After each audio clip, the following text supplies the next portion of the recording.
Y vamos con la última mesa redonda, hablando de agricultura, del modelo colaborativo para enfrentar los desafíos sociales, económicos y ambientales. Vamos a recibir primero a Carlos León, que es presidente del Colegio Oficial de Ingenieros Técnicos y Agrícolas de Andalucía Occidental. Bienvenido. Buenos días.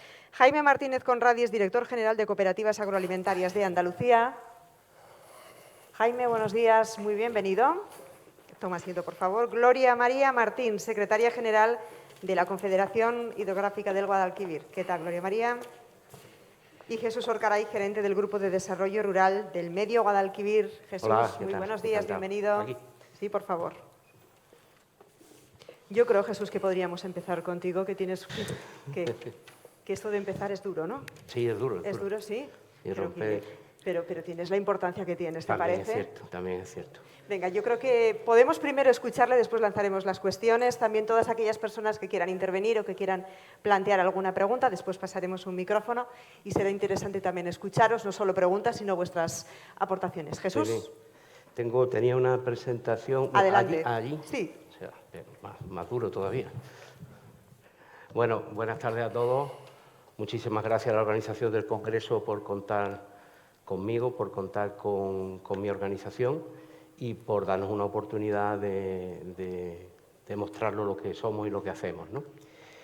Yo vengo representando al Grupo de Desarrollo Rural del Medio Guadalquivir, soy su gerente, lo que pasa es que esto se ha ido al final, lo cual está muy bien, porque está muy rápido. ¿No quería una intervención corta? Sí. ¿Tan corta? Todo hay que decirlo, Jesús, todo hay que decirlo. ¿Has visto cómo soy disciplinado? Bueno, como le decía, soy el gerente del Grupo de Desarrollo, ahora sí. Y un poco, bueno, contarles, supongo que algunos conocerán, pero normalmente somos grandes desconocidos. Muy rápidamente voy a hablarles de lo que somos, de lo que representamos. Los grupos de desarrollo rural tienen el origen en los años 80 aproximadamente, del siglo pasado, en el contexto del mundo rural europeo, respondiendo a problemas que nos suenan hoy o nos siguen sonando hoy, como son el despoblamiento, el éxodo rural, el abandono del campo, el concepto del sector primario como algo fundamental en el contexto de la Comunidad Económica Europea, y bueno, la ineficacia de las políticas tradicionales para frenar el problema, que vienen también muy de la mano de los problemas derivados de la época del desarrollismo. Le he dado para atrás. Ahora. Vienen como teóricamente dentro de la sociología agraria, del contexto del desarrollo rural, y se abre LEADER como un nuevo método. LEADER no es nada más que un nuevo enfoque dentro de la Unión Europea que pretende hacer un laboratorio de experimentación, un laboratorio con una reserva financiera que se hace en este caso de los fondos agrarios de la UE, y con el objetivo de organizar los territorios rurales a través de entidades que asocien a los actores del territorio, que son los conocidos a nivel general como los LAG, GAL, Grupos de Acción Local. ¿Qué es lo que se pretende? Detectar los problemas del territorio, las necesidades del territorio y planificar acciones y financiaciones que vengan desde abajo, es decir, el modelo política de abajo a arriba, modelo bottom-up. Hay que insistir, entidades sin ánimo de lucro y representamos la colaboración público-privada, y nuestro objetivo o nuestra función es de dinamizadores de los territorios rurales, y la característica más fundamental dentro de esa metodología LEADER es que están representados dentro de nuestro territorio, dentro de nuestros grupos, los principales agentes socioeconómicos del territorio. No solo la parte pública, que también los ayuntamientos, las diputaciones, las mancomunidades, pero también las entidades privadas, fundamentalmente asociaciones empresariales, las cooperativas, por ejemplo, como tenemos aquí al amigo Jaime, sindicatos, asociaciones de jóvenes, asociaciones de mujeres, etcétera, etcétera, etcétera. Al final, todo aquel actor que quiera intervenir en el territorio. Y bueno, intentamos tener capacidad para generar nuevas alternativas de desarrollo socioeconómico. Llevamos a cabo la gestión de los programas de desarrollo rural que vienen con fondos públicos de la Unión Europea, en este caso ya actualmente el FEADER. Funcionamos con planificación estratégica y, como decía, representamos ese enfoque de abajo arriba, y el objetivo es muy simple, pero muy complejo. Desarrollo sostenible, fijación de la población. Llevamos ya más de 20, 25, 27 años funcionando en este sentido. En Andalucía hay 50 grupos que abarcan todo el territorio rural. En Europa hay cerca de 200.000, de 2.000 y pico, si no recuerdo mal, 2.800, Y nosotros particularmente abarcamos el territorio central de la provincia de Córdoba. Si nos situamos en Córdoba capital, pues lo que significa el transcurso del río Guadalquivir de este a oeste, es decir, toda la zona del Valle del Guadalquivir. ¿De qué estamos hablando? Una zona donde el río es el protagonista, una zona de las más potentes desde el punto de vista agrario y con gran infraestructura o gran estructura agroalimentaria, con mucha fertilidad. Hablamos del agua, con agua, en circunstancias normales, con más de 60.000 hectáreas de regadío. Estamos hablando de importantes recursos turísticos como son naturaleza, el agua del río, como hemos hablado, o actividades diversas dentro del entorno rural. Y además tenemos una particularidad que también quisiera poner en evidencia, porque estamos hablando de innovación, estamos hablando de colaboración, estamos hablando de... Esto se va continuamente. Estamos hablando de intentar cooperar, y en este caso es fundamental también trabajar las oportunidades que generan el entorno rural y el urbano. Córdoba capital en el centro, entorno rural a un lado y otro. Es decir, esto genera oportunidades, creo que en el contexto que estamos puede ser interesante para el debate. Nosotros tenemos una estrategia territorial cuyos objetivos son fijar la población, promover actividad productiva sostenible en el territorio, mejorar la calidad de vida de nuestros pueblos. No se nos puede olvidar.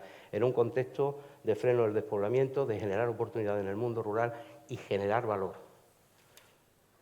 Proyectos claves en nuestro caso, vuelvo a insistir, centro si me voy pasando me lo dice. El centro de la provincia de Córdoba, estamos hablando de proyectos básicos, estamos generando o intentando generar el turismo en una zona turística en el Valle del Guadalquivir, atendiendo a esa característica de gran río europeo, del gran río andaluz, y con esa capital cordobesa atractivo turístico por antonomasia en el centro. Estamos trabajando mucho y desde siempre con el sector agroalimentario del Valle del Guadalquivir. Te estoy diciendo, quizá, y no sea exagerado, estamos ante una de las zonas más productivas de Europa, más fértiles de Europa. Estamos apoyando la economía local, es fundamental apoyar la economía de nuestros pequeños municipios, de la estructura económica de los pequeños municipios. Queremos o intentamos tener un territorio comprometido con la igualdad y, luego insistiré un poquito más, implicación de los jóvenes en el desarrollo de su territorio, que es fundamental, y el emprendimiento joven. Y todo esto, en muchos casos, yo quiero destacar la figura del empresariado. Sin el empresariado local, sin la estructura empresarial, ninguno de estos proyectos, o prácticamente ninguno de estos proyectos, serían posibles. Con lo cual, para nosotros es importantísimo, por ejemplo, en el apoyo a la economía local, trabajar con las estructuras asociativas económicas locales, o en el sector agroalimentario, trabajar con las empresas, las estructuras agrarias agroalimentarias que tenemos en el territorio. Es fundamental vertebrar los sectores de cara a que la estructura territorial funcione. Y como el tema se llama, si no me equivoco, desafíos para el mundo, para el sector agrario, yo lo centraría en el mundo rural como concepto más amplio, pues hay una cosa base: necesidad de atraer a la población joven, relevo generación ante el despoblamiento. Nosotros acabamos de hacer el último plan estratégico, que va a empezar el año que viene, y en todas las entrevistas, en todas las mesas se coincide en lo mismo. El problema es que no tenemos capacidad para retener o atraer a la población joven a nuestros municipios. Es el gran problema. Es muy evidente en el sector agrario, lo llevamos escuchando siempre, no existe relevo generacional, la media de la titularidad de la tierra es altísima, pero es que no es solo en el sector agrario, es que es en general, y necesitamos ese relevo generacional a nivel social. Es decir, los jóvenes se necesitan quedar en nuestros pueblos porque son los que van a llevar la sociedad adelante, la política adelante, las estructuras asociativas adelante, y eso es un problema. La incorporación de la mujer es fundamentalmente no estar perdiendo el valor del 50% de la población. Tenemos necesidad absoluta en el mundo rural de que la mujer se incorpore, especialmente a medida que van subiéndose las estructuras de las pirámides de dirección en todos los aspectos. Evidentemente, la innovación es otro de los desafíos claves que tenemos, a incorporar la innovación en el sector agrario, fundamentalmente en el sector agroalimentario. Esta casa, en mi caso la de Córdoba, la Escuela de Agrónomos de Córdoba, son centros fundamentales para incorporar todo ese apartado de la innovación al mundo rural, al mundo agrario. Estamos hablando que tenemos que tender hacia una actividad económica, en especial la agricultura, baja en emisiones y respetuosas con el medio ambiente. Tenemos un problemón en general, no sé si alguien de los que está en la mesa coincidirá o insistirá en esto, que es la falta de mano de obra, y eso no significa que tenemos que trabajar en ese problema, pero además tenemos que tener una cuestión importante que es la integración. Es decir, si tenemos falta de mano de obra, necesitamos mano de obra. Y si necesitamos de mano de obra, pues posiblemente, o con total seguridad, será de fuera. Necesitamos modelos de integración, porque ese problema es general en el sector agrícola, pero casi en todos los sectores, ¿no? La mesa anterior. Se necesita integrar la producción energética limpia en el territorio, sin lugar a dudas. Ahora el modelo es el que hay que ver. Es decir, un modelo invasivo del mundo rural, nos quedamos... ¿Cómo conviven el desarrollo de la energía, las grandes plantas fotovoltaicas, con el sector agrario, con las explotaciones agrarias? Estamos cambiando la visión del mundo rural. ¿De qué manera se beneficia el territorio de estos proyectos de energía limpia? ¿Y cómo lo hacemos, Jesús, por ir terminando? Ya Pues que planteas preguntas, aquí estamos buscando soluciones. Pues yo, bajo mi punto de vista, con mayor participación del territorio y de la población. Así de sencillo o así de complicado. Es decir, creo que todo el que está en el territorio debe de alguna manera tener papel en esta cuestión tan importante, yo creo que tan básica y clave bueno, no solo para el mundo rural, para nuestra sociedad que necesita energía, evidentemente. Pero lo que hay que ver es qué modelo. Claro, vete tomando asiento, si te parece, bueno, sí, y vamos terminando y así charlamos un rato. Otra cosa, cooperación, fundamental. O hay cooperación o difícilmente vamos a poder afrontar el futuro. Y necesitamos generar valor. Muchas gracias.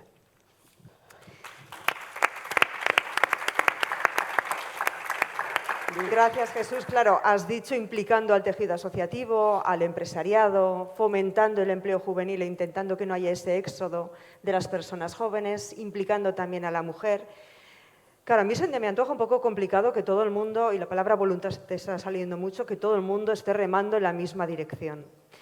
Pero antes, hay una palabra que planea sobre este congreso, y es la adaptación, y lo decía el presidente de la Confederación Hidrográfica del Guadalquivir. La adaptación al nuevo, podríamos decir, ¿cómo decirlo?, a la nueva fotografía climática.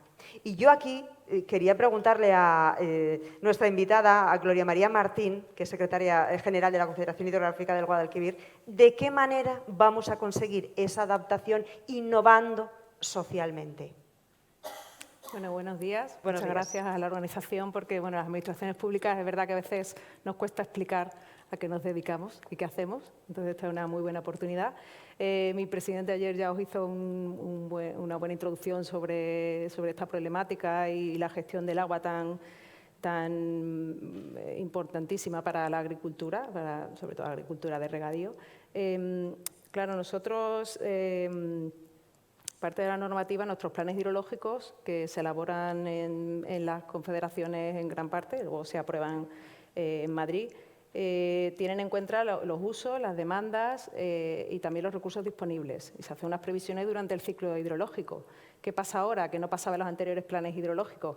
Que ahora hay que tener en cuenta esa componente de cambio climático que hace que las previsiones sean las previsiones no dejan de ser previsiones, pero estamos en una situación de incertidumbre mayor que la que existían en planes hidrológicos anteriores. Es verdad que tenemos mayor conocimiento de los usos, de las demandas, incluso de los recursos disponibles, porque hemos avanzado mucho en cuanto a todas las redes y a todos los inventarios.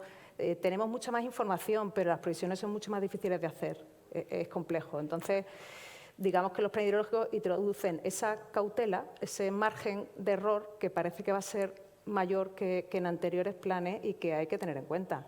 Tenemos ciclos más irregulares, llueve diferente, llueve peor de cara a que nuestros embalses se llenen, entonces es complejo. Antes, con la misma cantidad de lluvia, nosotros éramos capaces de recuperar más y ahora cada vez es más complicado.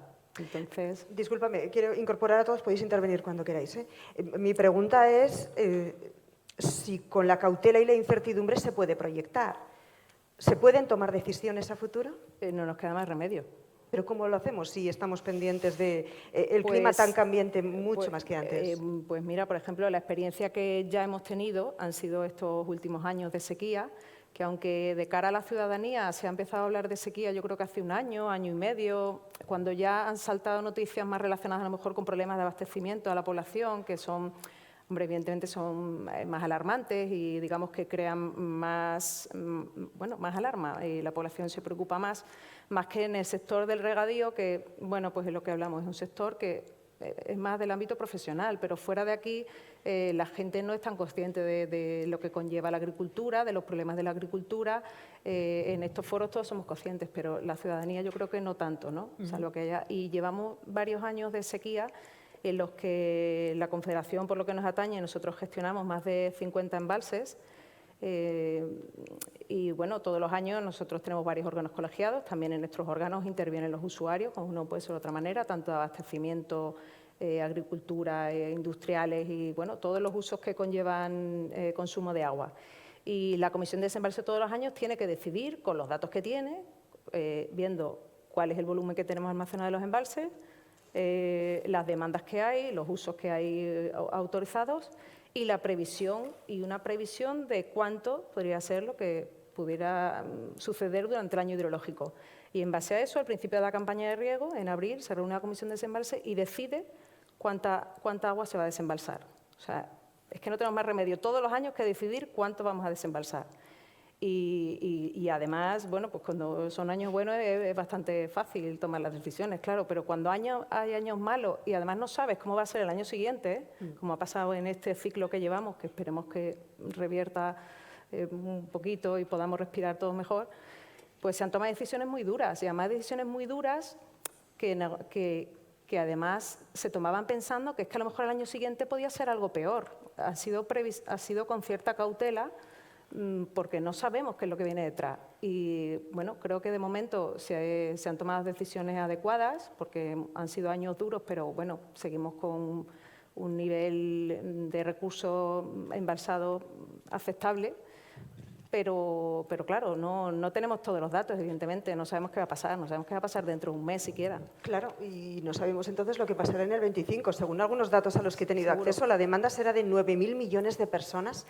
Por tanto, hay que responder a esa demanda del mercado, de las personas, a través de los y de las agricultoras. Carlos León, ¿cómo lo hacemos? A ver, yo creo, retomando un poco lo que ha dicho Jesús al principio, ha dado muchos conceptos, hay para 2 días, con todo lo que tú has dicho hay para 2 días para charlar, ¿no? Pero hay una máxima que es la rentabilidad, no solo social y medioambiental, sino la económica. Y por otra parte, retomando también, voy a beber de otras cosas que se dijeron ayer, que dijo Miguel Ruz, el presidente de los empresarios de Sevilla, la juventud. Y luego el lema, la innovación. Nos hace falta mucha formación, porque hay muchos recursos, como bien dice Gloria, que hay que gestionarlos y cada vez los gestionamos mejor con inteligencia, no solo la artificial, sino con inteligencia, con formación y con concienciación. Yo ponía el otro día un ejemplo de que tú te equivocas hoy en día al tirar esa botellita de agua a la papelera que no es, y tu hijo te forma, papá, te vas a cargar el planeta. Bueno, eso nosotros no lo teníamos, esa conciencia no la teníamos. Cuando empecemos a educar a nuestros hijos desde la escuela, lo importante que decía Gloria, la agricultura ya hace 5 años, 6 años que sabemos que tenemos este problema. Entonces, es muy difícil, el concepto lo ha dado Jesús, ¿no? Es muy difícil, pero yo creo que con la implicación de los jóvenes de la universidad en la innovación y en la rentabilidad, desde el principio, yo creo que tenemos una base de concienciación y de formación muy pequeña para el problema que se nos viene. 9.000 millones de personas comiendo, todos los días van a querer comer. Y el que hoy ha comido pan, mañana lo va a querer de semilla. Y pasado lo va a querer con un poquito de jamón. Entonces, la formación entre todos. O sea, nosotros la formación y luego la tecnificación.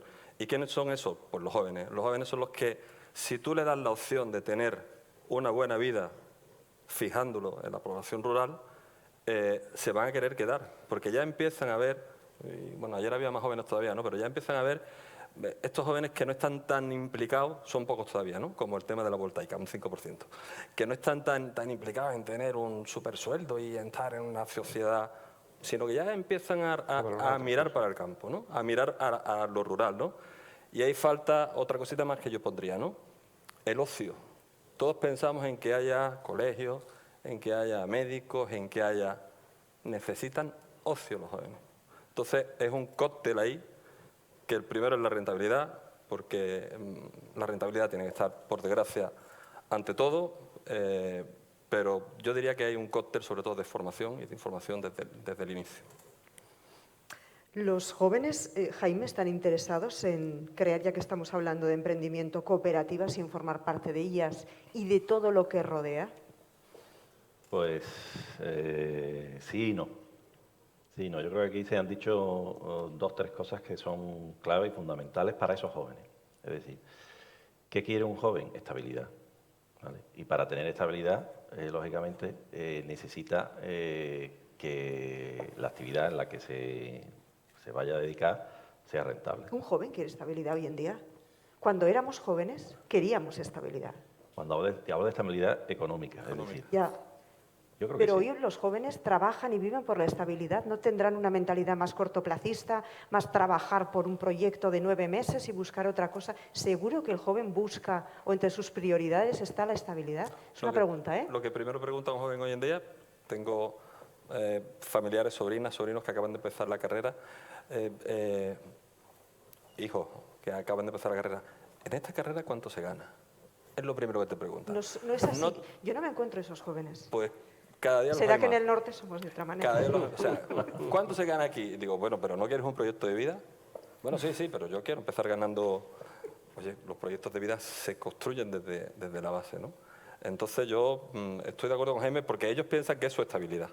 Para poder hacer las cosas que... Ya estamos hablando de sociedad y no estamos hablando de agricultura, pero es para poder hacer las cosas que ven que los demás hacen, ¿no?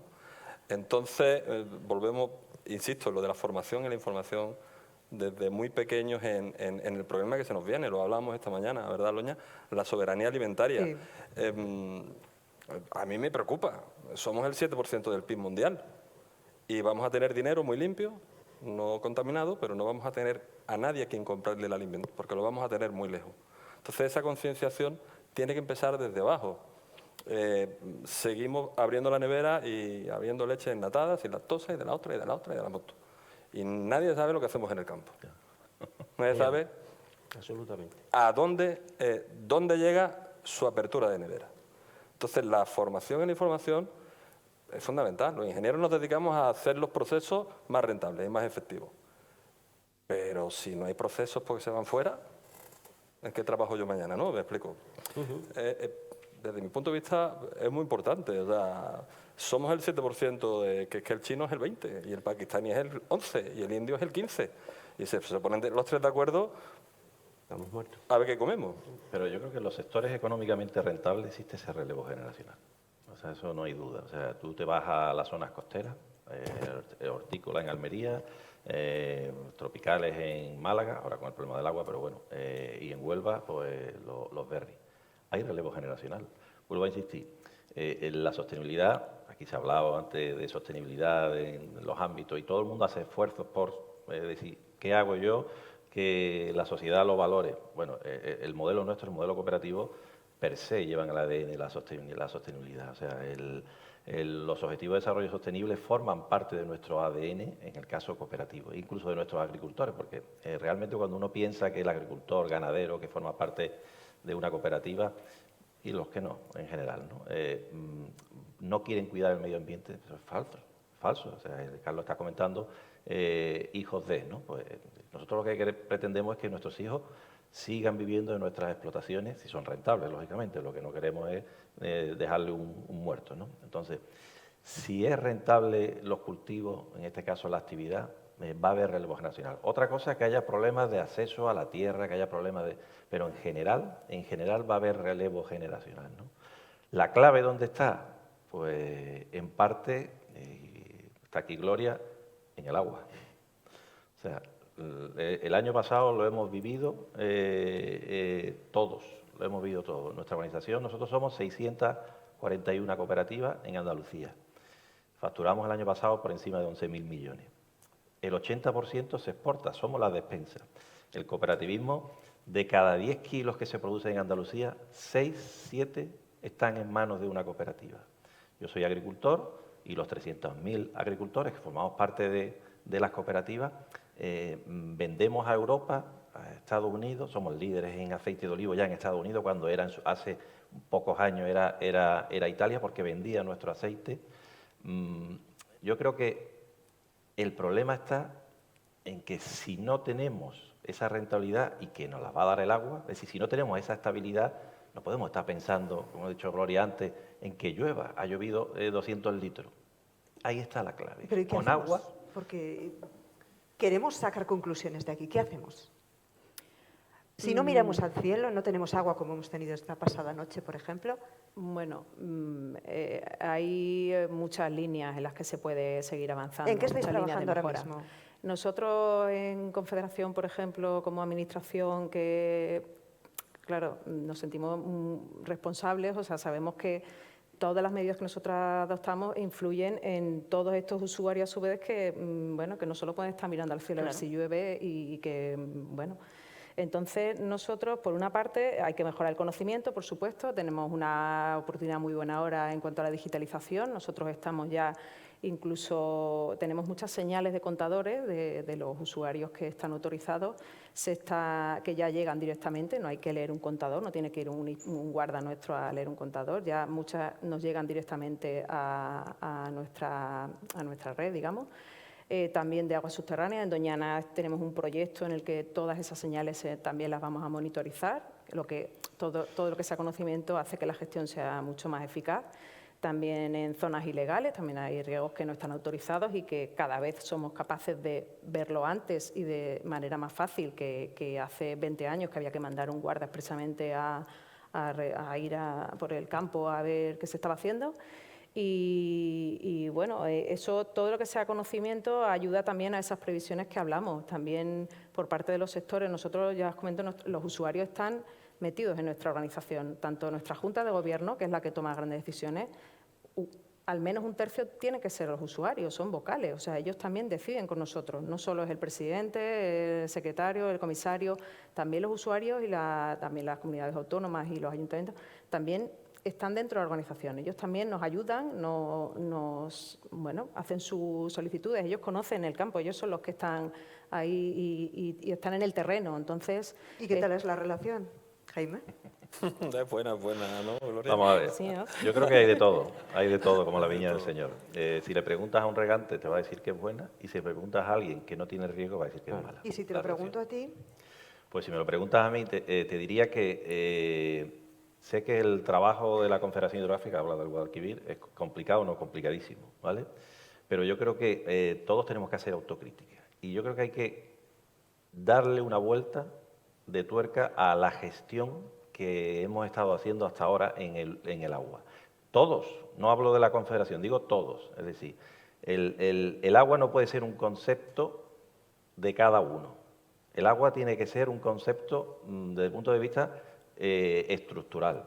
No puede ser que en Israel no tengan agua y gestionen el agua eficientemente. Y aquí basta para que hablemos del agua, para que empecemos a tirarnos los trastos unos a otros, ¿vale? El que la tiene con el que no la tiene y una administración con otra, porque al final cada uno regula y gestiona de la forma que entiende mejor. Entonces yo creo que hace falta eso, pues sentarse en una mesa y realmente ver si con ese uso del agua de forma más eficiente España, Andalucía, va a ir mejor. Yo te digo que sí. O sea, el paro en Andalucía, ¿el campo lo puede bajar en un 50%? Indudablemente, pero con recursos. como estás a medio metro de Gloria María, igual no te estás mojando mucho. ¿No? Nunca mejor dicho. Jesús, ¿qué tienes que aportar a todo esto? Porque Hombre, tú has hablado de la colaboración, así que creo que las relaciones son fundamentales entre instituciones, empresas, asociaciones y la propia ciudadanía. Es que sin lugar a dudas esto no funciona si no hay colaboración, si no hay cooperación y si no hay una visión diferente. Y no se puede disociar el potencial agrario, el potencial agrícola de la zona del territorio, de todos los demás elementos que confluyen en el territorio. Y cuando yo hablaba del problema de los pueblos que se están quedando sin gente, es que ya no solo el relevo, que evidentemente y que hacen falta, yo coincido absolutamente en que las explotaciones tienen que ser rentables económicamente. Y si no lo son, porque estamos exigiendo unos niveles absolutamente fantásticos en el club, que es nuestra Unión Europea, pues todos esos componentes que no los valora el mercado, habrá que darle una vuelta a quién los valora y quién los paga. Digo como reflexión. Al final, el campo, el mundo rural aporta alimentos, hemos estado hablando de antes, aporta energía, aporta patrimonio, aporta conservación del medio ambiente, que perfectamente se ha dicho. Estamos hablando de un concepto multifuncional que creo que es la visión que hay que tener para que ese individuo que llega al almacén, al lineal, y coge esa botella o esa caja de semidesnatada, se entere realmente qué es lo que hay detrás de esa botella o de esa caja de semidesnatada. Y todo eso, con esa visión, debemos de coincidir y no disociarnos. No disociarnos el mundo del agua, el mundo de las explotaciones agrarias, que es diferente. Porque al final, si los pueblos no hay gente, al final no va a haber taller que pueda arreglarnos la maquinaria que necesitamos para seguir con la explotación agraria, no va a haber el sitio donde podamos estar y poder tener la gente, la mano de obra, etcétera. Esto es un conjunto y no debe de disociarse. Y el problema de la despoblación no es un problema del mundo rural, es un problema de Estado. Porque si hay despoblación, ¿a dónde va la gente? A las urbes. ¿Y qué estamos haciendo? A amontonar a la gente en las urbes con unas expectativas que nunca se cumplen. Estamos viendo el tema de los alquileres, etcétera, etcétera, etcétera. Y, sin embargo, el mundo rural está despoblándose. ¿Dónde se producen los alimentos? No se nos olvide. Donde estratégicamente ninguna sociedad puede prescindir de un sector primario, aparte de los 6.000 millones o los 9.000 millones a los que tenemos que dar a comer. Es que ninguna estructura que se precie desde el punto de vista estratégico, sociopolítico, puede prescindir de un sector primario. El sector primario es fundamental, Jesús, ¿no? necesito compromisos. Necesito compromisos. Expertos, expertas, que estáis aquí hoy. Llevamos 2 días diciendo que esto es un espacio de trabajo, de donde queremos sacar chicha. Queremos hacer cosas. ¿Qué compromisos podemos adquirir hoy aquí si yo vuelvo a Sevilla el año que viene? Para que por lo menos se siembre algo. Bueno, yo quiero una cosa que ha dicho Carlos antes y me parece fundamental para empezar, porque sin eso no... Es el tema de la concienciación, porque es lo que hablamos y lo que nosotros percibimos también como administración. Somos una administración que hasta ahí gestionamos el agua y la agricultura lo percibimos, que nosotros todos sabemos cómo está el sector, pero fuera no lo percibimos. Entonces, es fundamental. Y nosotros es verdad que estamos impulsando un proyecto más ambicioso que el que ha habido hasta ahora de educación ambiental y de decir exactamente eso, que la fruta que está en el supermercado tiene un largo recorrido, que el agua del grifo tiene un largo recorrido, que intervienen muchos actores, unas inversiones muy fuertes que no los niños, sino que el ciudadano de a pie no percibe porque no lo sufre y hemos sido conscientes en la pandemia, ¿no? En la época de la pandemia en la que el sector primario realmente se hizo visible, pero ha tenido que pasar algo tan crítico como eso para que la gente tomara algo de conciencia. Entonces, eso es fundamental, porque si todos empezamos a ser más conscientes, al final las políticas se mueven y las administraciones, pues nosotros al final tenemos una normativa que nos obliga y nosotros podemos revisar los derechos, porque hay concesiones que se dieron hace unos años que hay que revisar, se modifican. Eso hace que el agua se pueda, de alguna manera, repartir, porque no olvidemos que nuestra cuenca tiene un déficit estructural. No podemos dar más agua para nuevos regadíos. Desde hace muchos años no se puede poner nuevos regadíos en Andalucía, en nuestra cuenca. Pero sí están cambiándose cultivos, se están produciendo ahorros y bueno, se están, por ejemplo, aguas regeneradas, sí estamos dando concesiones de agua regenerada, que el plan hidrológico contempla. En fin, cosas que poco a poco hacen, dentro de lo que nos permite la normativa y los planes, avanzar. Carlos y Jaime, brevemente.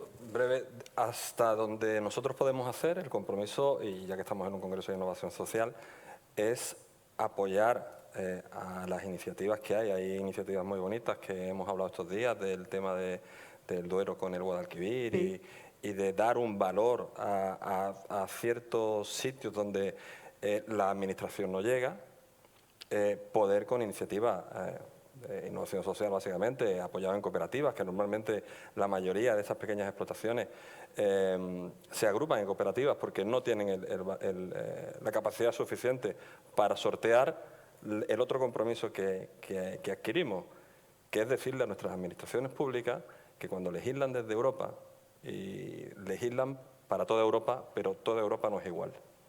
Y nos están legislando desde una manera en que no tienen en cuenta las particularidades climáticas, por un lado, sociales, por otro lado, y medioambientales, por otro lado.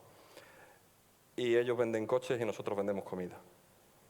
Entonces, el compromiso es seguir ahí, igual que Cooperativas está en ALAS, igual que nosotros estamos en INGITE, igual que Confederación está en órganos supraprovinciales, autonómicos y nacionales, que esos van a Europa.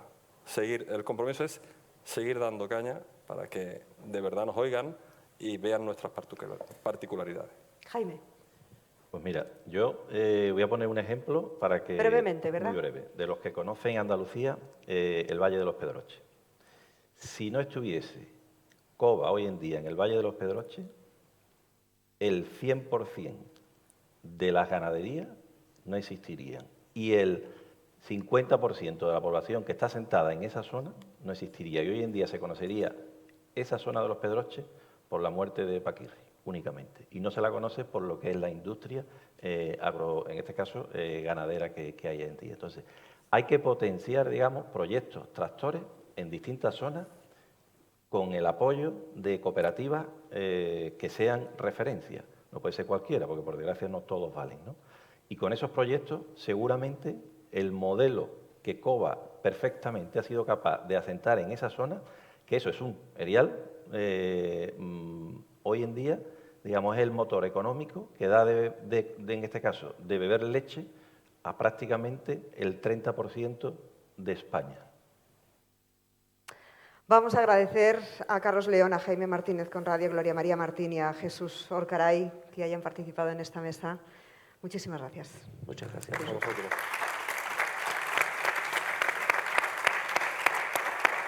Bueno, nosotros tenemos que ir terminando. Hasta aquí el final de este cuarto congreso. Estábamos hablando de jóvenes, hemos hablado de digitalización, hemos hablado de tejer redes, de interconexión. Tenemos muchos retos por delante. Hemos intentado extraer algunas conclusiones y, sobre todo, sacar algunos titulares. Claro. Lo hemos conseguido en muchas ocasiones. Sigue trabajando la AME, no solo es este congreso, sino que se va sembrando y, sobre todo, una de las características del AME es que está muy encima de los emprendedores y de las emprendedoras. Es prácticamente el aliento de esas personas que deciden acometer un proyecto. Nuestro próximo destino va a ser Vila-real, en Portugal. Allí vamos a estar también, sobre todo, escuchando y dando forma a diferentes proyectos. Proyectos que han pasado hasta 3.000 por este congreso y por las manos del AME. Jóvenes, como decíamos, y dando continuidad a todo lo que estamos haciendo aquí. Se puede hacer y, desde luego, vamos a seguir ese lema del AME, que es hacer que las cosas sucedan poniendo precisamente a la persona en el centro. Quiero agradeceros de verdad que nos hayáis acompañado estos 2 días. Gracias por vuestras aportaciones también y hasta el próximo destino, Portugal. Muy buenos días.